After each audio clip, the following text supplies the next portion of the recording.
우리가 어떻게 예수 그리스도의 성육신, 다시 말하면 인간의 몸을 입고 이 땅에 오신 사건이 인류 역사에서 가장 중요하고 가장 큰 사건인지를 알게 되었을까요? 세상 사람들은 이거 전혀 모르잖아요. 우리는 어떻게 예수 그리스도가 우리의 모든 죄를 단번에 속량해 주신 속량의 주, 구속주라는 것을 알게 되었을까요? 왜 세상 사람들은 예수 그리스도를 배설물처럼 여기잖아요? 그런데 우리는 어떻게 예수의 성육신과 그의 속량의 사건이 가장 위대하고 중요하다는 걸 우리가 어떻게 알게 되었을까요? 어떻게 안 거예요, 여러분들은요? 우리가 세상 사람들보다 뛰어난 지혜와 지식을 가져서 알게 된 거 절대로 아닙니다. 우리가 그들보다 뛰어난 어떤 능력을 가졌기 때문도 절대로 아닙니다. 우리도 구원받기 전에는 예수 그리스도가 그런 분이신 것을 전혀 몰랐습니다. 그렇다면 어떻게 우리가 예수님의 성육신과 구속의 신비를 알게 되었냐 하는 것입니다. 그것을 7절부터 그 이유, 근거를 아주 분명하게 알려줍니다. 어떻게 해서 그걸 알게 되었냐, 그걸 7절부터 알려주고 있습니다. 그 근거는 무엇이죠? 7절을 다시 읽어보십시다. 우리는 그리스도 안에서 그의 은혜의 풍성함을 따라 그의 피로 말미암아 속량 곧 제사함을 받았느니라. 자, 여기서 우리가 어떻게 그 신비로운 것들을 알고 얻게 되었는가를 아주 분명하게 알려주는데 그 근원이 뭐라고 되어 있어요? 보니까 하나님이 그리스도 안에서 우리에게 은혜를 풍성하게 주셨기 때문이라 라고 말하고 있습니다. 잘 기억해야 됩니다. 우리의 지식으로 아는 거 아닙니다. 우리가 다른 세상 사람들보다 뛰어난 능력을 가져서 아는 거 절대로 아닙니다.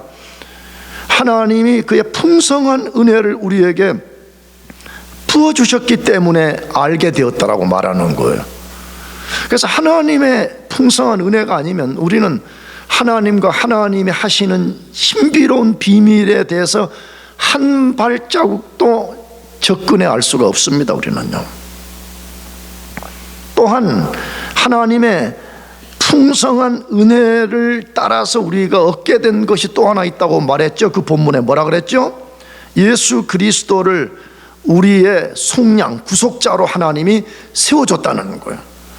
그래서 그 예수님이 하나님의 뜻을 따라서 이 땅에 오셔서 십자가에서 그의 무죄한 피를 흘려주심으로써 우리 죄를 속량하고 우리가 그것을 믿을 때 우리 죄를 영단번, 영원히 단번에 용서해 주시고 자유를 얻게 되었다라고 말해요. 이것이 하나님의 풍성한 은혜로 되었다라고 지금 말하는 거예요. 이게 모든 것의 근원이라고 말해요.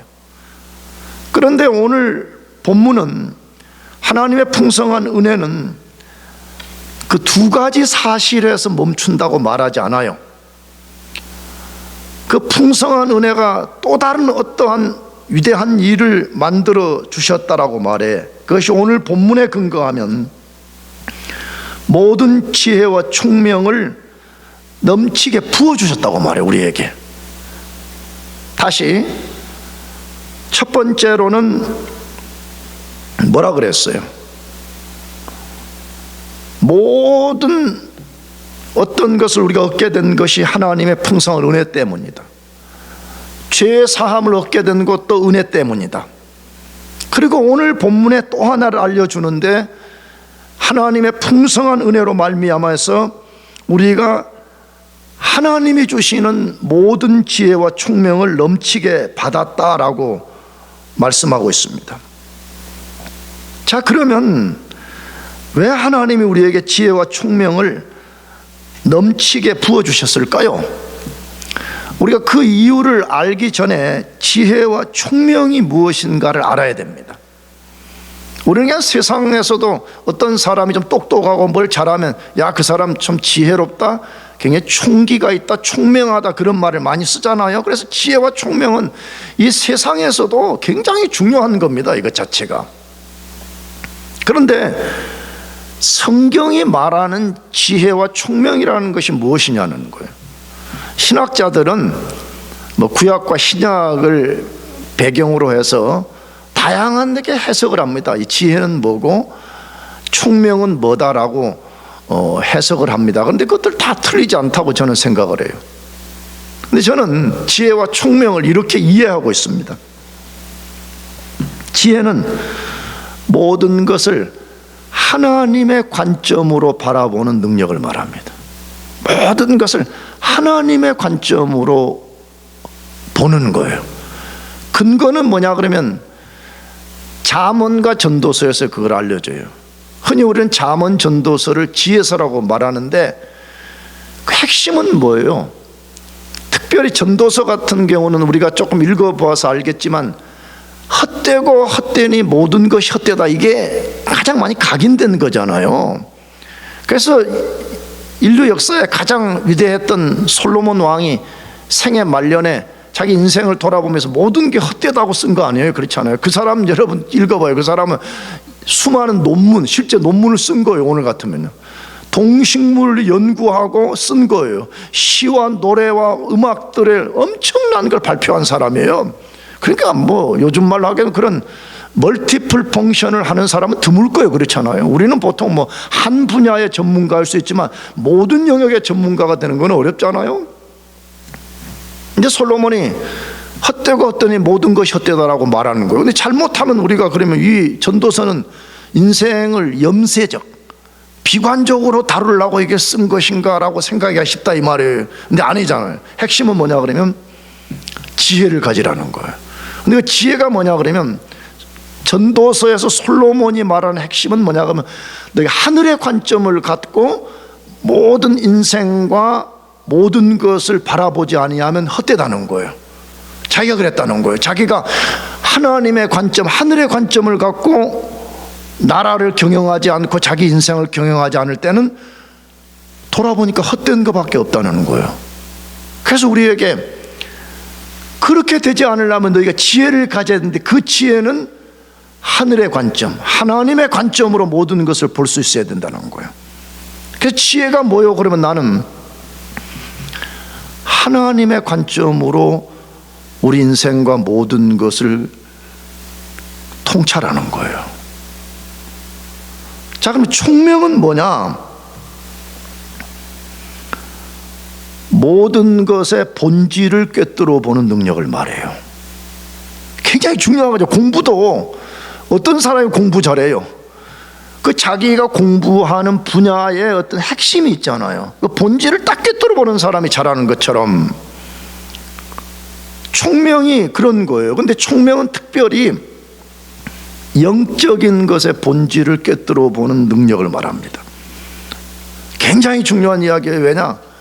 왜 사람들이, 어떤 사람들은 하나님과 하나님의 말씀에 대해서 자기 목숨보다 소중하게 여기고 그걸 우선순위로 여기고 그 일을 위해서 전념을 다하는데 어떤 사람들은 그냥 뭐 그게 중요하냐라는 식으로 반응하잖아요. 도대체 무엇이 그 차이점을 만드는 거예요? 본질을 꿰뚫어 보는 능력이 없어 그러는 거잖아요. 영적 총명이 있는 사람들은 하나님과 그의 말씀과 그가 행하시는 일이 우리가 애쓰는 것보다 1000배, 10,000배 중요하다고 여기니까 하나님에 대해서 자기 목숨을 바치는 거잖아요. 그런데 총명이 없으면 그걸 꿰뚫어 보는 능력이 없다 이 말이에요. 그러니까 뭐 그게 중요하냐는 거예요. 그거는 주일날 교회 잠깐 와가지고 그냥 종교 활동하는 데 중요한 거지라고 생각한다 이거예요. 총명은 영적인 모든 것의 본질을 꿰뚫어 보는 능력입니다. 그러므로 이 지혜와 이 총명을 우리가 받는 것이 사활적으로 중요해요. 이걸 더 많이 이따가 다루겠지만 골로새서에 보게 되면 더 넘치게 하라고 돼 있어요. 자꾸만 이것을 우리가 알아가고 충만케 하는 게 얼마나 중요한지 몰라요. 자, 그러면 왜 하나님이 우리에게 지혜와 총명을 부어주셨을까요? 첫째, 우리도 이 은혜와 속량을 받기 전에 영적으로 철저히 무지했기 때문에 그렇습니다.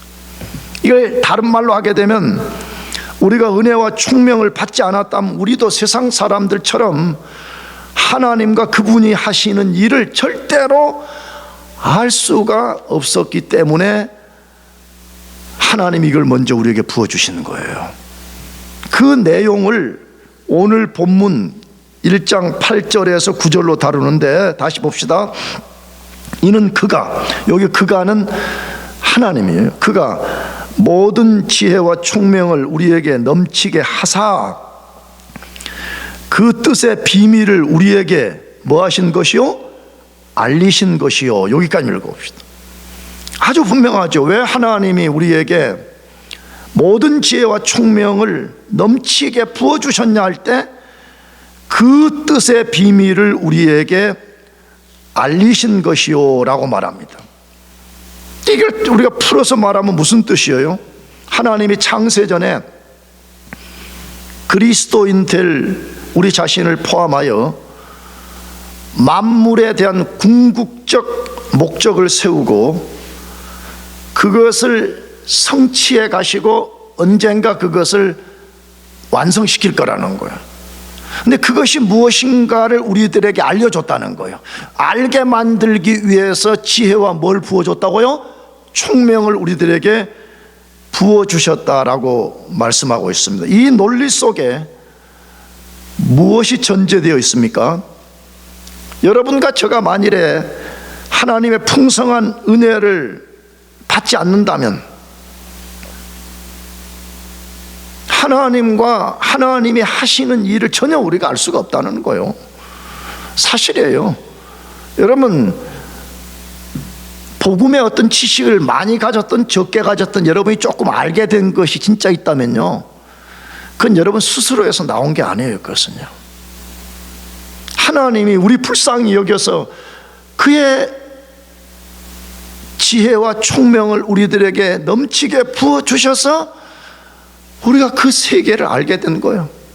우리가 그분을 알게 된 거예요. 근데 이걸 받기 전에 우리도 과거에 영적으로 그리스도 밖에 있는 세상 사람들과 똑같은 사람들이었습니다.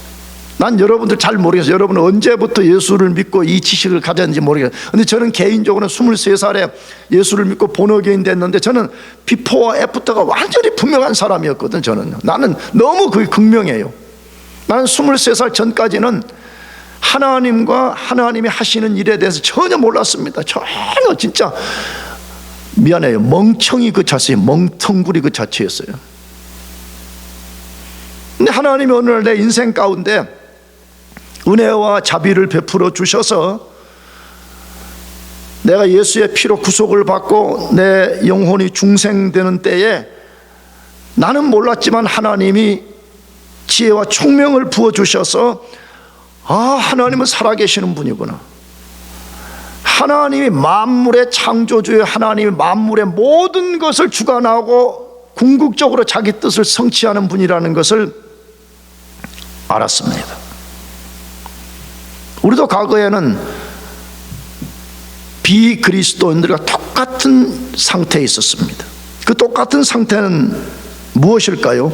다시 영적인 것을 전혀 깨닫지 못하는 무지한 가운데 있었던 것을 말합니다. 내가 자주 예배소설을 인용할 때 그런 말을 많이 해요.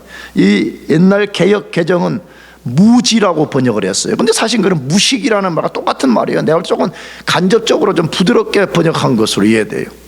영적인 것에 대해서 아무것도 모르는 무식쟁이로 살았던 것입니다. 다시 말하면 하나님이 어떤 분인지 전혀 알지 못한 가운데 있었습니다. 그래서 꼭 그런 사람은 시편 14편 1절 상반절의 말씀처럼 살아요. 거기 뭐라고 되어 있어요? 어리석은 자는 그 마음에 이르기를 하나님이 없다라고 말한다는 거예요. 여러분, 어리석은 사람이 누구라고요?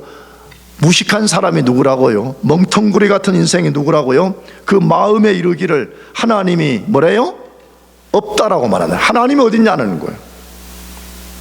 지금 우리 이 본문을 다루는 시간이 아니기 때문에 자세히 말할 수 없지만 그 마음에 이르기를 라고 했다는 뜻이 무엇인가를 주목해 볼 필요가 있어요.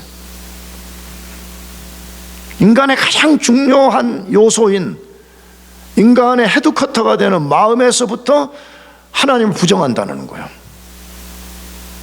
이게 영적 어둠, 무지 속에 있는 사람들의 특성인 거죠. 두 번째로는 만물의 창조주며 주관자인 하나님이 만물에 대해서 어떤 목적을 갖고 계신지 전혀 모른다는 거예요.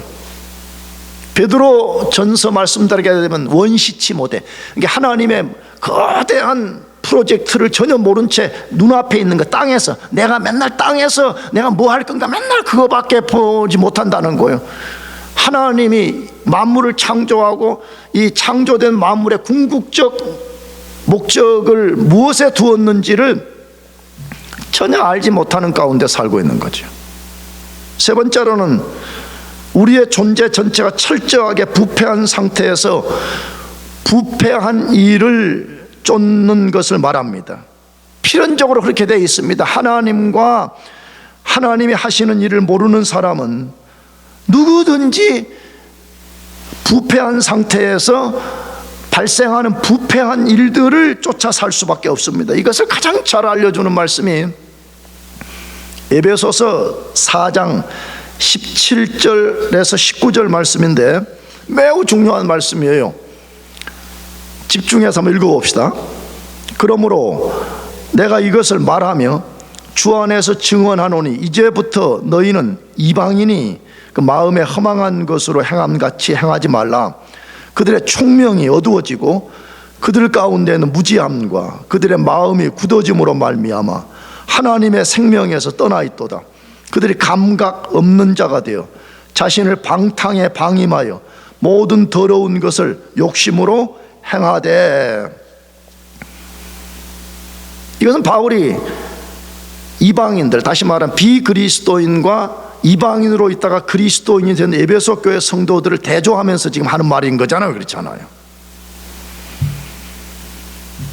그리스도 밖에 있는 사람들의 영적 특성이 무엇인가를 아주 거기 명료하게 알려준 겁니다. 여러 가지를. 근데 그 중에 18절만 우리가 다시 18절만, 저희 총명이 어두워지고 저희 가운데 있는 무지함과 저희 마음이 굳어짐으로 말미암아 하나님의 생명에서 뭐해 있도다? 떠나 있도다. 이게 그리스도 밖에 있는 모든 사람들에 대한 특성을 말하는 거예요. 왜 이렇게 된 거죠, 인간이? 죄가 인간 속에 홍수처럼 밀고 들어와서 인간을 강타해 버렸습니다. 그러니까 죄로 인간이 강타를 당하는 순간에 영적인 것을 아는 총명이 어두워져 버렸습니다. 쉽게 말해 죽어버렸다 그래도 괜찮아요. 영적인 것, 영적인 것은 절대로 알 수가 없기 때문에 학교에서 공부는 할 수 있고 뭐 돈 버는데 뭐 귀재고 이런 건 할 수 있지만 영적인 것에 대해서는 전혀 알 수 없는 무지 상태로 떨어져 버린 거예요. 근데 성경은 뭐라고 말하냐 그러면 그 영적 어둠으로 무지 가운데 있음 자체가 하나님의 생명으로부터 끊어져 버린 거라고 그렇게 말해요. 왜 그렇게 말하겠어요? 요한복음 17장 3절 예수 그리스도와 하나님을 아는 것이 영생이라고 말했는데 우리가 하나님을 알 수 있는 것으로부터 끊어져 버리고 어둠 속에 떨어져 버렸기 때문에 인간은 영적으로 죽은 존재가 되고 무지와 어둠 속에 사는 존재가 되고 말았다, 그렇게 말씀하는 거지요. 우리도 과거에 그런 존재들이었다고 에베소서가 강조해서 말해요. 앞으로 우리가 만나겠지만 에베소서는 극명한 대조를 해줘요. 그리스도 안에 있는 삶과 그리스도 밖에 있는 삶이 무엇인가를 보여주는, 우리도 과거에 그런 사람이었다고 말해요. 만일에 우리가 그런 상태에 계속 산다 그러면 얼마나 비참하고 불쌍한 거예요. 그렇잖아요. 그냥 잠깐 60년, 70년, 80년, 많이 사는 100살까지 그냥 조금 잘 먹고 잘 살다가 어둠 속에 있다가 나중에 영원한 어둠에 떨어져 버린 존재가 된단 말이에요. 근데 하나님이 우리를 불쌍히 여기셔서 그의 풍성한 은혜, 이걸 우리들에게 부어주시고 동시에 우리들에게 지혜와 총명을 주시고 그 지혜와 총명을 가지고 어둠 속에 살지 않고 빛이신 하나님을 알게 하고 하나님을 바라보고 살게 해주셨다는 거예요. 두 번째로, 왜 하나님이 지혜와 총명을 우리들에게 부어주신 거예요? 우리를 향한 하나님의 궁극적 뜻의 비밀을 알게 하시려는 것 때문이라는 거예요. 하나님의 그 영원한 계획, 하나님이 영원한 계획으로 세우신 그 궁극적 목적은 뭐냐? 그걸 우리들에게 알게 하는데 목적이 있다는 거예요. 그러니까 이것만 해도 너무 좋은 거 아니에요?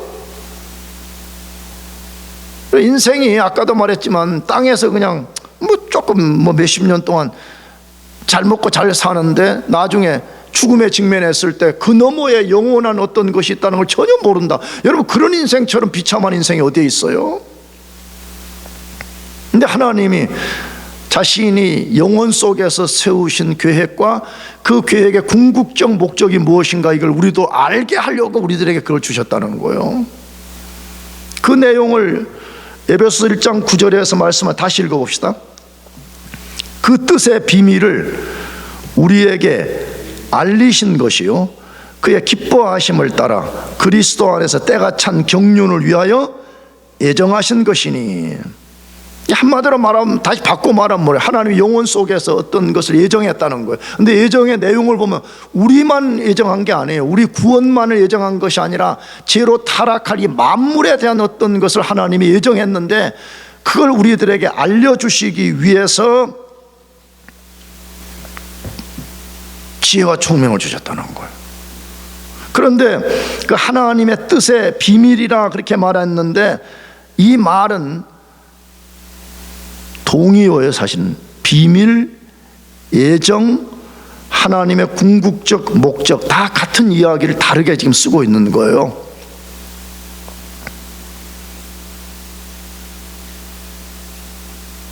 놀랍지 않아요?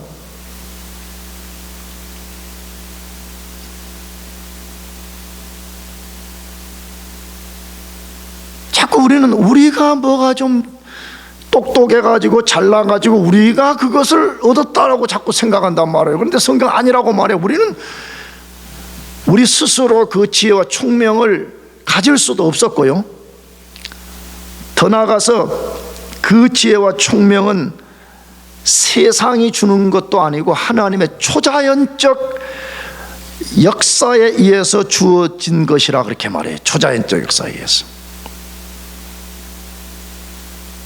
여러분 알죠? 세상에는 자연적인 것과 초자연적인 것이 있어요. 근데 하나님을 아는 어떤 능력을 갖는 것은 초자연적인 지혜와 총명, 하나님이 주신 것을 얻을 때만 알 수 있다고 그렇게 말하는 거죠.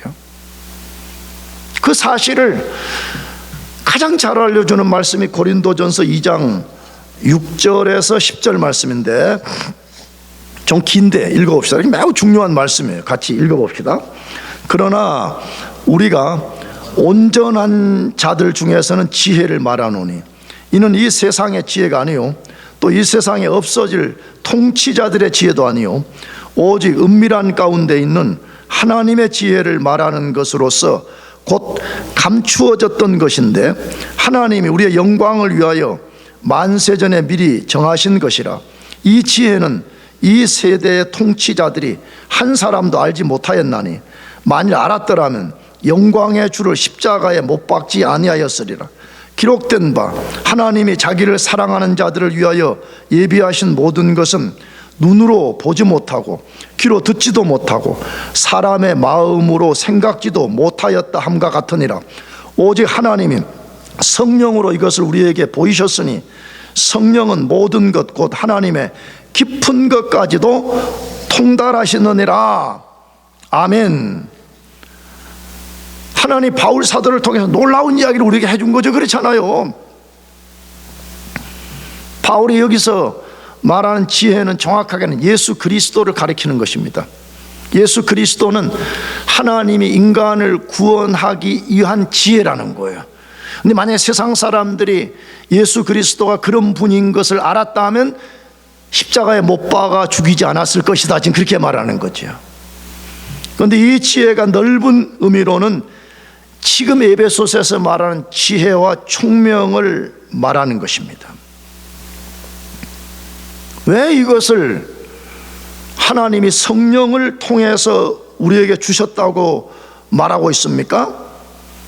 하나님이 자기를 사랑하는 자들, 우리 그리스도인들을 말하는 거죠. 고린도전서 아까 읽은 용어로 하면 온전한 자들, 그 온전한 자들이라는 말은 고린도전서에서 성령으로 거듭난 그리스도인들을 지칭하는 용어예요. 하나님을 사랑하는 자들, 다시 말하면 그리스도인들에게 예비해 두신 것이 무엇인지를 알려주기 위해서 지혜와 총명을 우리에게 주셨다, 지금 말씀하는 것이에요. 절대적 사실입니다. 하나님이 우리를 향한 놀라운, 여러분 용어는 프로젝트를 갖고 계신 거예요. 그렇지 않아요? 어마어마한 거대한 프로젝트를 하나님이 세우시고 그걸 지금 수행해가고 성취를 향해서 달려가고 있는데, 우리로 하여금 그것을 알게 하기 위해서 그렇게 했다는 거예요. 그런데 이 알게 하는 과정이 뭐예요? 우리가 지금 에베소서를 공부하듯이 먼저 하나님이 창세전에 예정을 했어요. 그렇죠? 예정된 우리를 거룩하고 흠이 없게 만들고 하나님의 자녀로 삼는 일을 하나님이 수행하셔.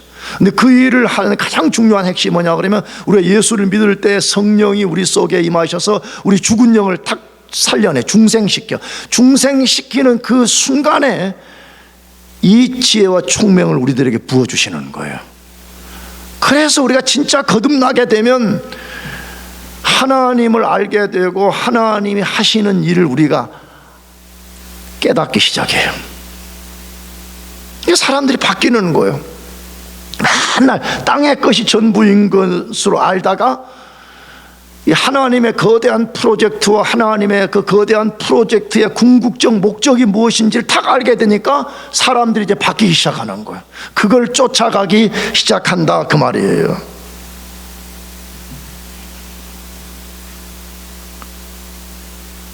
자, 그러면 하나님이 우리에게 알게 해주신 하나님의 뜻, 하나님의 비밀, 하나님의 궁극적 목적은 뭐냐 이거예요. 도대체 하나님의 거대한 프로젝트, 다시 우리 자신과 만물에 대한 궁극적 목적은 뭐냐는 거예요.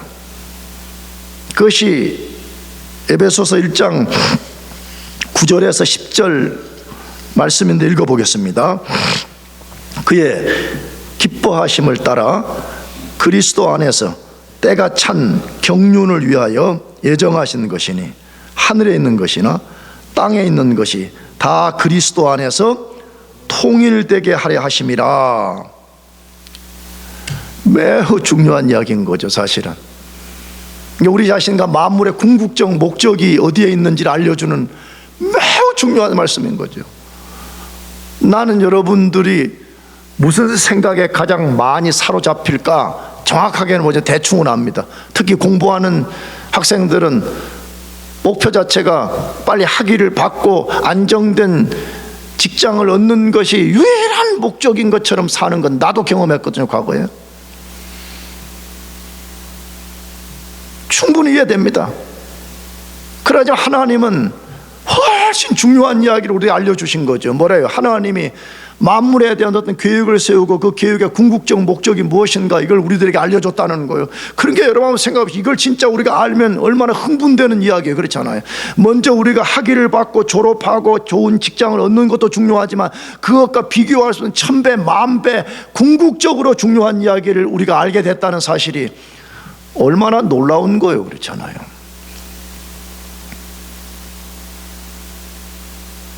나는 여러분들 도전하고 싶은 거예요. 나 자신에게도. 여러분이 진짜 이것을 알게 된 것이 흥분이 되고 이게 여러분의 유일한 소망이고 이게 여러분들을 여러분 되게 만드는 가장 중요한 내용인가 하는 그런 도전을 드리는 것이에요. 근데 그 궁극적 목적이 뭐라고 말했어요? 다시 보면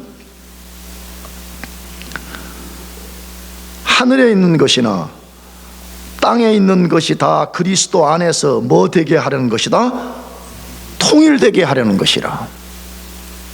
물론 뭐 여기 좀 복잡한 이야기가 조금 있어요. 왜냐하면 이 본문의 그 해석과 번역과 해석에 좀 어려움이 있어요, 사실 이 본문에. 그래서 우리 성경은 때가 찬 경륜이라는 말을 9절에다가 번역해서 붙였어요. 근데 원래는 이 때가 찬 경륜이라는 말은 10절에 붙여야 되는 내용이거든요. 근데 하나님이 어쨌든 놀라운 계획과 경륜을 갖고 어떤 일을 성취시키는데 그 내용이 뭐요? 그러면 하늘에 있는 것이나 땅에 있는 것이 다 그리스도 안에서 뭐 되게 만드는 거다? 통일이 되게 만드는 것이 하나님의 궁극적 목적이라는 거예요. 그럼 이것이 무엇인가 하는 다음 주에 우리가 자세하게 10절을 다루면서 설명해 드리려고 그러는데, 일단은 먼저 무엇을 우리들에게 말씀하고 있는 것이에요?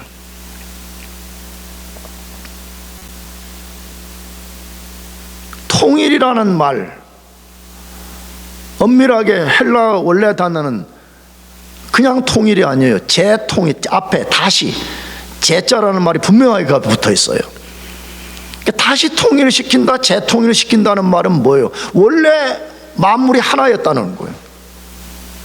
하늘에 있는 것이나 땅에 있는 것이나 영적인 것이나 물질적인 것이나 모든 것이 하나님 안에서 하나, 유니티를 이루고 있었다는 거예요. 근데 인간이 죄를 범하는 순간에 죄가 그냥 그 모든 것을 깨뜨려 버렸다는 거죠. 분리시켜 버렸다는 거죠. 뒤틀리게 만들었다는 거죠. 모든 게 깨어지게 만들어 버렸다는 거예요. 사실 그래서 우리가 고통을 겪는 거 아니에요? 그렇잖아요. 그래서 우리가 유한성 때문에 고통하고 상처 때문에 고통하고 관계 때문에 고통하고 이 나라끼리 고통하고 영적인 것과 물질적인 것의 이분법적인 것 때문에 고통하고 그런 거 아니에요?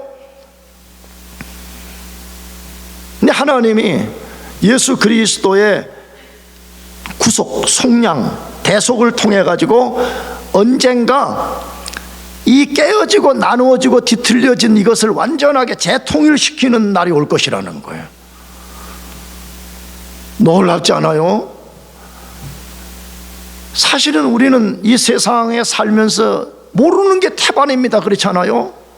우리 뭘 몰라요, 사실은.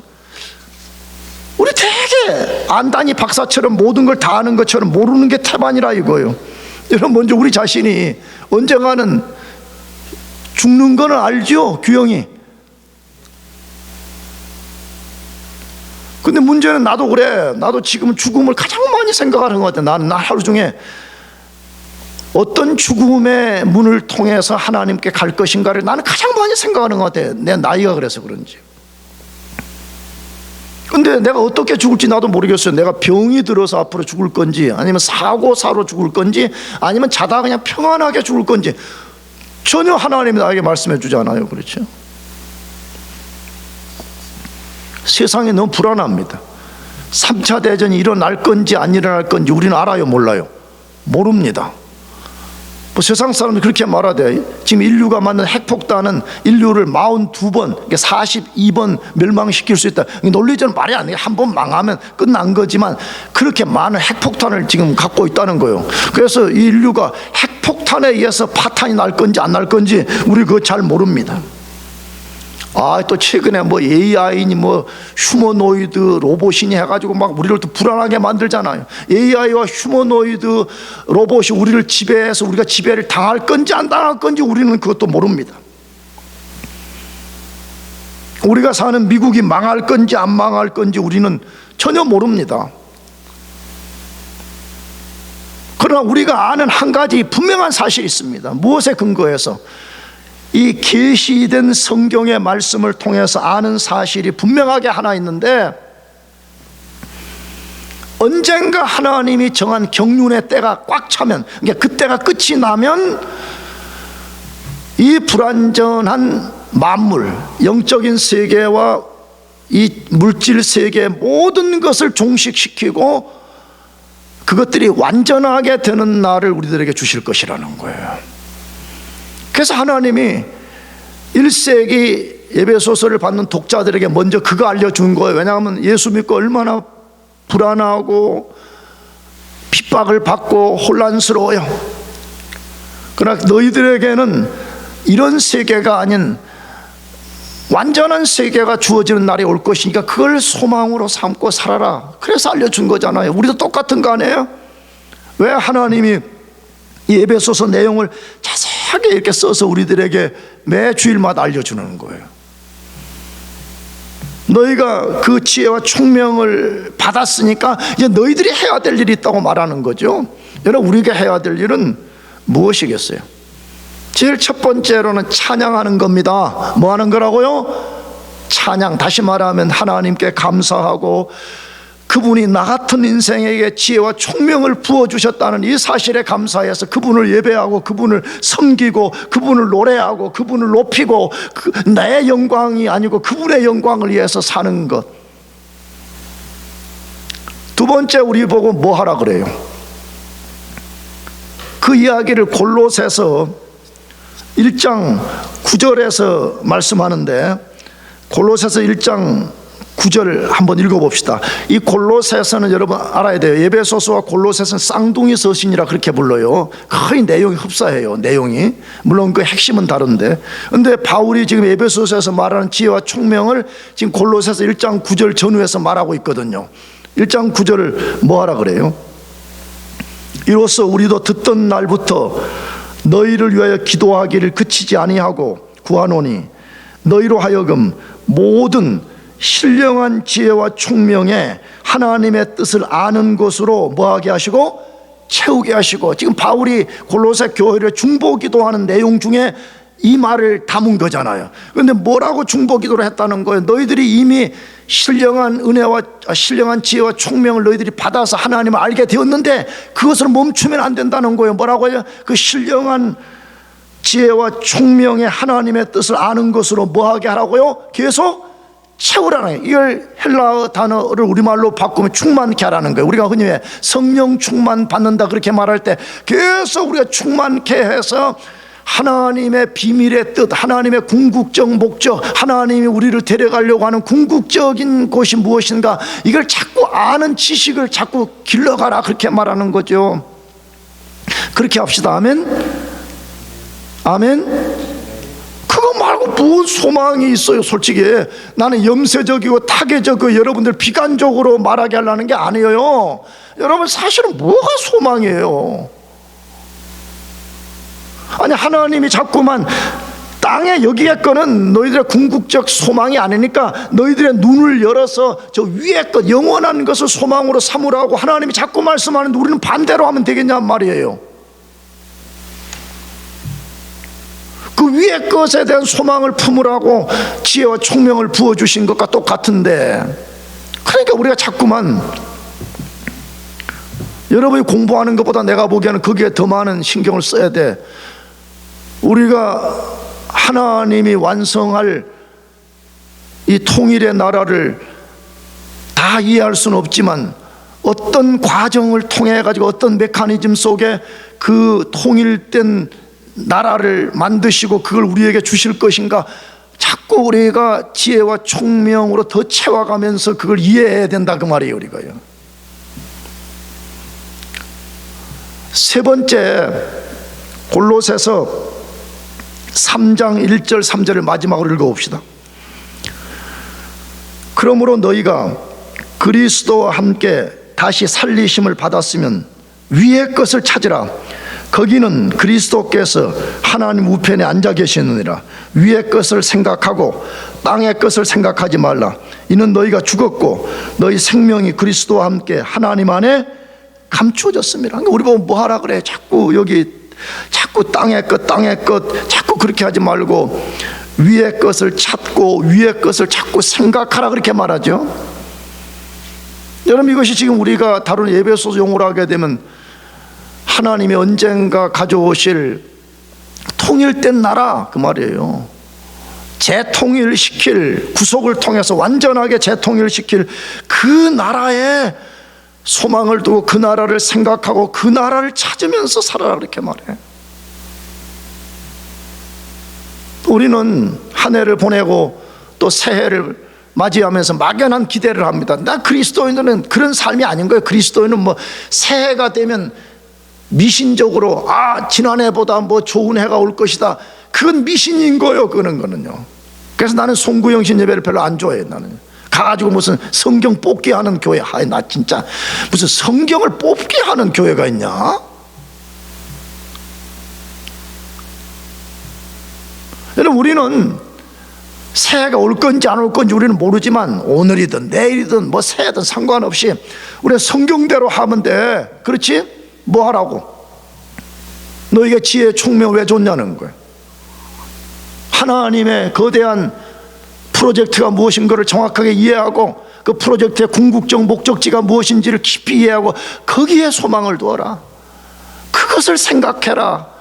거기에 합당한 사람이 되는 것을 준비해라. 그 세계의 보화를 찾으라. 그렇게 말하는 거잖아요.